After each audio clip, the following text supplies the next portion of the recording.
The silence in the room became absolute a second before the crunch of metal was heard, a sound as if the universe itself was holding its breath to hear the answer of the man who had just asked a question that no one had ever asked in the entire history of the combined fleet. The instructor remained open-mouthed, for the answer to that question would upend everything the galaxy knew about the word ultimate. It all began on an ordinary Thursday, at the Hyperion military base, a training ground for elite landing forces, where only the best of the best from all corners of known space were admitted. The base was located on an artificial station orbiting a gas giant whose storms painted the sky shades of crimson and violet, creating a backdrop for the most brutal and exciting trials in the entire sector. The power unit instructor was Krodak 10, a member of the Morgellian race, a species whose physiology was built on the principle of sheer muscle mass. Morgellians were living mountains, 3.5 meters tall, bones denser than titanium, muscles capable of effortlessly ripping steel beams from ship hulls. Their home planet had gravity 3 times higher than standard, and atmospheric pressure capable of crushing an ordinary humanoid in minutes. The Morgellians prided themselves on one thing, their strength, and measured everything in the universe by it. That day, a group of 30 elite cadets, representatives of 8 different species, each considered the pinnacle of their race's physical capabilities, came to the strength test. Among them was the only human, Sergeant Maxim Dorokov, whose very presence in the group was the subject of constant gossip, as the human body, by any known galactic standard, was physically incapable of competing with creatures like the Morgellians. Today, Krodak 10 announced, his voice booming and echoing off the metal walls of the hangar, "We will test your true potential. Not what you can do with ease. What you're capable of when your body screams at you to stop, but your mind tells you to keep going." A test rig towered before the line of cadets, a hydraulic press connected to a loading platform capable of gradually increasing the load from 0 to 12 tons, a limit that no known species in the history of Hyperion Base had been able to overcome. "The rule is simple," the instructor continued, walking along the line with a slow, heavy gait that vibrated the floor. "You approach the platform. You lift as much as you can. The device records the moment when your body reaches its limit. Whoever lifts the most will have first choice when assigned to combat squadrons. Whoever performs the worst." He paused, looking around the line with poorly concealed contempt, "will be reviewed for any qualifications for elite status." The first to volunteer for the platform was a Drac named Wargen, a member of a race renowned for their chitinous armor and inhuman endurance. He lifted the platform to 7.2 tons before his limbs began to tremble from the strain, and the instructor announced the result with a loud, approving roar. He was followed by the Centaurids, the Cassarites, and representatives of 5 other species, each showing results impressive by the standards of their race, but none approaching the coveted mark of 12 tons, which the Morgellian instructor himself demonstrated as the standard of true strength during the warm-up demonstration. Finally, it was Maxim's turn. The laughter in the ranks began even before he reached the platform. One of the Cassarites couldn't help but chuckle loudly enough for everyone to hear. "Maybe we should let the man through? There's no point in wasting time on a surefire attempt." Krodak 10, who had maintained a professional reserve until this point, allowed himself to grin. "Indeed, Sergeant Dorokov. Your species has the lowest static strength of any sentient race in the Navy registry. Perhaps it would be wiser to preserve your dignity and abandon the attempt, so as not to taint the test statistics." Maxim approached the platform silently. He was of average height, wiry, with a human body that was clearly not designed by nature to compete with the 3-meter-tall Morgellians. But there was no hint of doubt in his eyes, only that special, quiet concentration that experienced fighters always recognize in each other at first sight, regardless of species. "Let me ask you a question, sir," he said, looking up at the instructor towering over him. "Go ahead," Krodak snorted, clearly expecting to hear a request for leniency or a refusal to participate. "You said lift as much as you can," Maxim said in a calm, even voice that somehow silenced the entire hangar. "My limit, or theirs?" Silence fell over the room. Krodak 10 froze, not immediately grasping the meaning of the question. "What do you mean, Sergeant? What I mean, Maxim said, removing the top of his combat fatigues and revealing a training vest, revealing a body covered in a network of old scars and muscle definition too dense and too rigid for the man his instructors had imagined, is that the limit of the human body at rest is one number. But the limit of the human spirit, when the body screams to stop but the mind refuses to obey, is an entirely different number. So which limit do you want to see, sir? The one written in your medical records? Or the one that appears when a person truly has something worth fighting for? Krodak 10 looked at him for several long seconds, and then burst into loud, booming laughter, which was joined by almost Impressive the entire line of cadets whose muscles weigh less than my leg, the Morgellian said, wiping away a tear of amusement. Very well, Sergeant. Show me both limits. You have 3 minutes before the installation automatically shuts down for your own safety. Maxim stood in front of the platform, grabbed the handrails of the hydraulic press, took a deep breath, and something changed in his expression. The laughter in the crowd gradually died down, because anyone who had ever seen a real fighter before a fight recognized that look, the look of a man reaching deep within himself, where normal rules don't apply. The needle on the display began to climb. 1 ton. 2. 3. The cadets, who had been laughing just a minute ago, began to exchange confused glances. 4 tons. 5. The muscles in Maxim's arms and back bulged, veins stood out through his skin, his face flushed with tension, but the platform continued to rise, slowly but inexorably.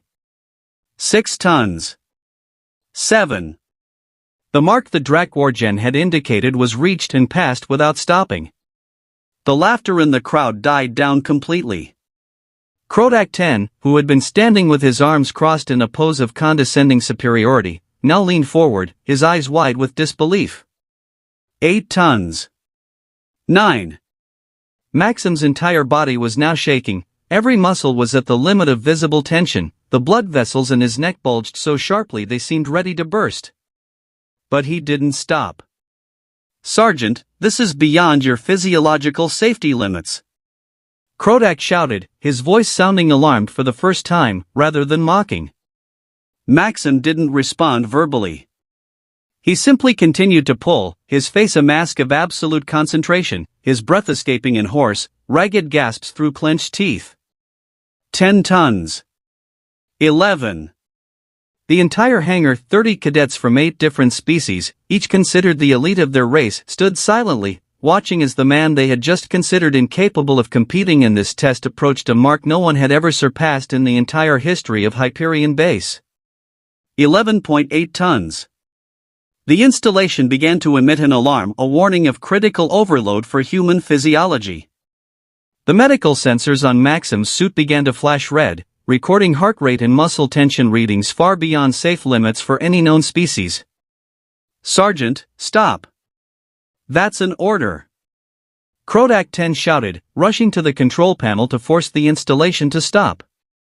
And at that moment, when the indicator needle froze at the 11.9 ton mark, a hair's breadth from the coveted 12-ton limit, something inside the press's hydraulic mechanism gave way.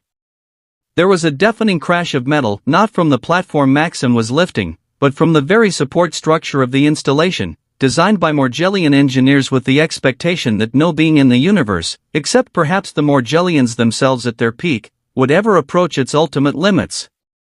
The steel frame supporting the hydraulic mechanism began to deform under a load no one had ever expected to apply to it from below, from a man pulling the platform with such force that the very engineering logic of the installation began to crack at the seams.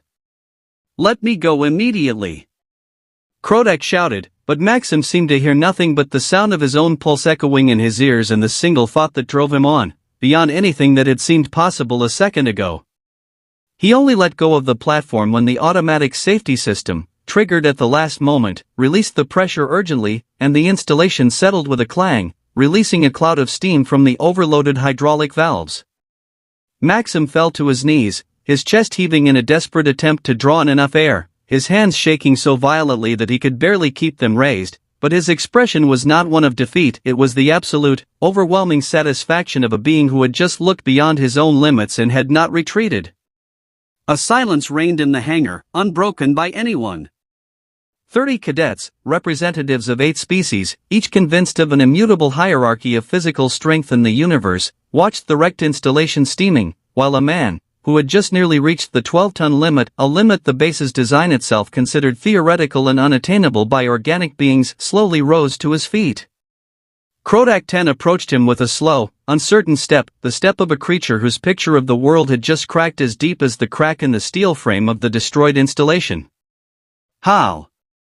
he began, and for the first time in years his voice sounded less like a commander's roar and more like a confused whisper. "How is this possible? Your physiology, your muscle fibers aren't designed for such a strain. No medical registry. You asked me what limit I wanted to demonstrate," Maxim said quietly, still trying to catch his breath. "My own limit, the one recorded in the medical records. I passed somewhere around the 6-ton mark. Anything after that wasn't my own muscle power, sir." He looked up at the towering Morgellian, and there was something in his eyes that made even such a huge, physically superior creature involuntarily take a half step back. "That was the limit of what I was willing to fight for. And that, sir, is a number that no device in the universe can measure in advance. Because it's not physical. It lives somewhere deeper than muscle and bone." Krodak 10 was silent for a long time, looking at the broken installation, then at the man in front of him, then back at the installation, as if trying to reconcile two incompatible realities in his mind. "Explain," he said at last, and there was something in his voice that none of the cadets had heard before, a sincere, unfeigned desire to understand.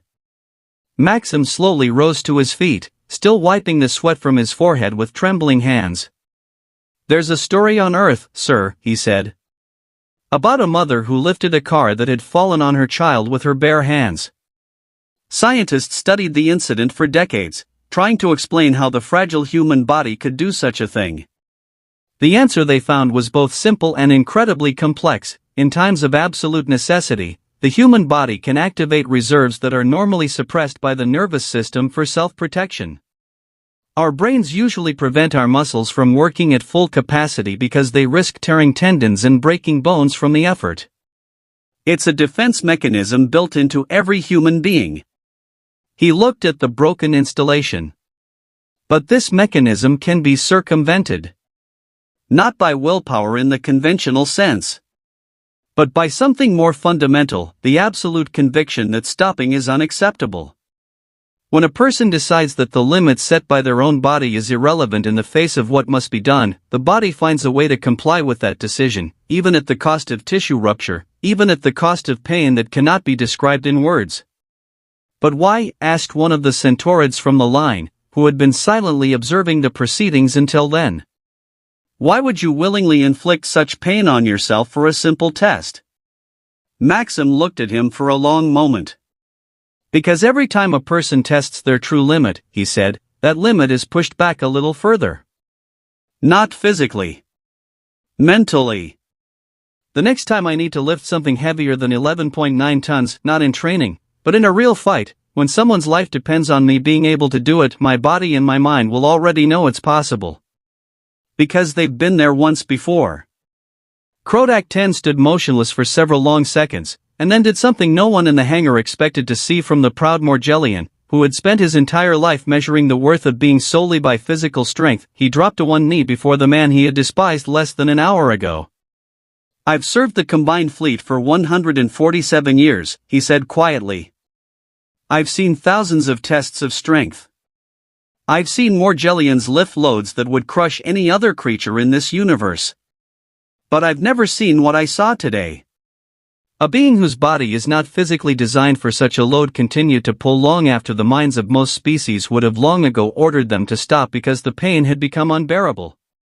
That's not muscle power, Sergeant Dorokov. It's something my species doesn't even have a word for." "We have a word," Maxim said quietly, helping the instructor to his feet, since even the Morgellian's pride didn't stop him from taking the man's outstretched hand. "We call it stubbornness. And on Earth, it's valued more highly than any muscle, because muscles tire, but stubbornness doesn't. News of the Hyperion base test spread across the United Fleet sector with the speed of even the most outrageous rumors, only this time, the rumor was confirmed by medical records, surveillance footage, and the testimony of 30 witnesses from 8 different species. Physiological scientists from dozens of worlds requested access to the test data, attempting to understand the mechanism that allowed the human body to nearly double its documented limits.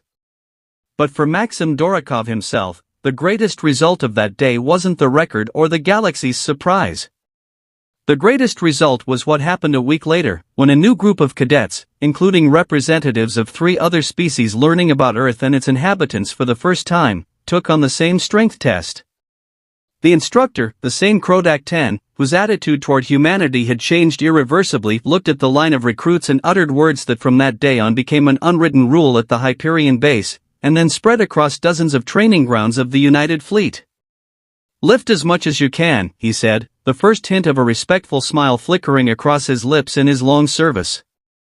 "And before any of you ask me what limit I'm talking about, let me spare you the trouble.